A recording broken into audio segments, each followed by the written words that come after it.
بسم الله الرحمن الرحيم لا حول ولا قوة إلا بالله العلي العظيم حسبنا الله ونعم الوكيل نعم المولى ونعم النصير الحمد لله رب العالمين الصلاة والسلام على سيدنا ونبينا وطبيب نفوسنا بالقاسم محمد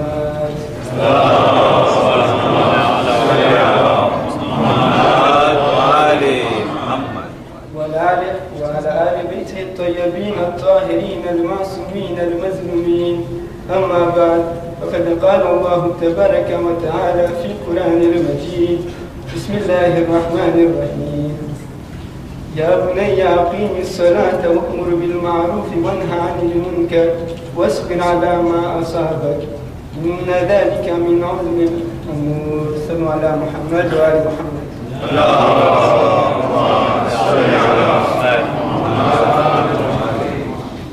Avant de commencer, j'aimerais remercier le Jamaat pour me permettre de vous dire ces quelques mots. L'événement de Karbala est une leçon pour chacun de nous. Hommes ou femmes, jeunes ou moins jeunes, chaque moment passé par l'imam Hussein à Karbala, chaque instant vécu par Bibi Zainab, est revêtu d'une moralité pour les générations futures. Ainsi, lorsque nous étudions la tragédie de Karbala, on constate que l'imam Hussein suit la résolution qu'Allah nous demande d'adopter dans l'ayat que je viens de vous réciter.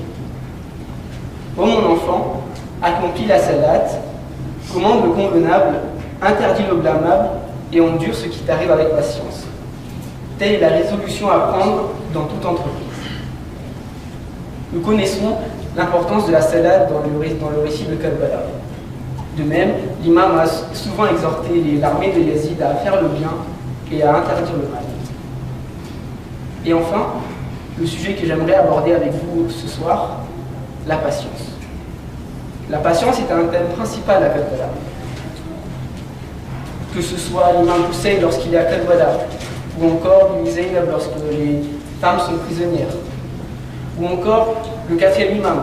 Cheikh d'ailleurs nous disait que le quatrième imam est appelé l'imam Essabi.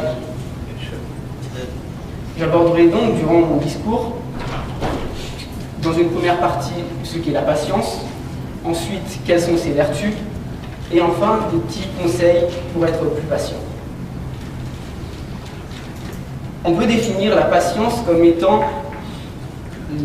l'aptitude à ne pas s'énerver face aux difficultés, face aux erreurs. Il existe plusieurs expressions en français, comme la patience est la mère des vertus, ou encore nous avons La Fontaine qui disait « rien ne sert de courir, il faut partir à point ». En arabe, la patience se traduit par sabr. Le saint prophète disait qu'il faut être patient à 3 moments. La première, face aux difficultés. La deuxième, être patient et obéir, c'est-à-dire accomplir les wajibat. La troisième, être patient et ne pas succomber dans le réel. Un des exemples de patience est l'exemple du saint prophète. À chaque fois qu'il passait sous une certaine ruelle, une femme jetait ses déchets sur lui. Et à chaque fois que le prophète passait, à chaque fois elle revenait et elle faisait la même chose. Un jour, le prophète passe et rien. Le prophète se dit, pourquoi j'ai rien reçu aujourd'hui? Il se demande dans le voisinage et on lui apprend que la personne en fait est malade. Qu'aurions-nous fait à sa place? Le prophète, lui, il est parti voir la dame et il lui a demandé comment elle allait. De nos jours, la société dans laquelle on vit, tout est fait pour que nous n'ayons pas à attendre. Notre rythme de vie, les nouvelles technologies. Prenez par exemple les ordinateurs. Lorsqu'ils sont sortis, lorsqu'ils étaient de grands, lorsque l'écran était très grand, ça mettait du temps à s'allumer. Alors que vous regardez maintenant, en 1 minute, c'est allumé.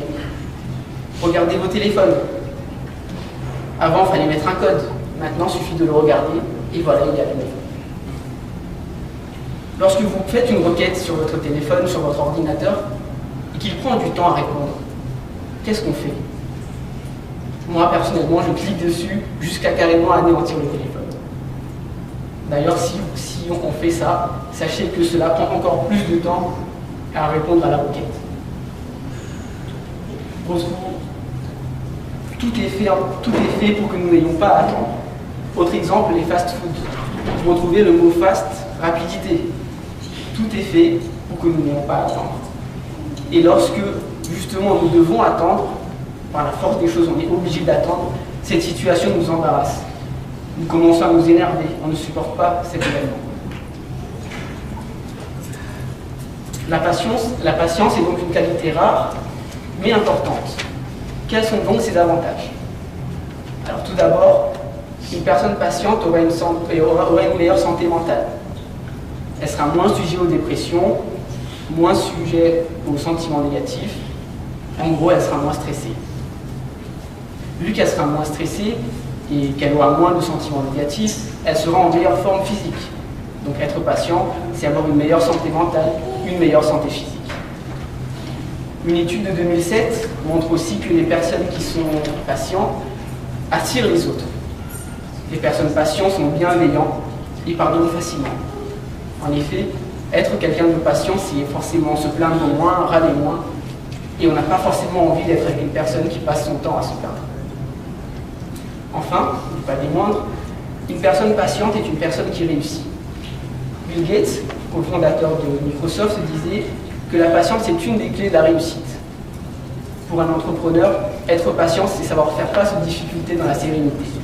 Pour un étudiant, être patient, c'est s'améliorer dans le progrès. Cela étant dit, si je m'arrête là-dessus, sans vous avoir donné quelques pistes pour être plus patient, mon discours serait un petit peu inutile. Il existe bien sûr des méthodes.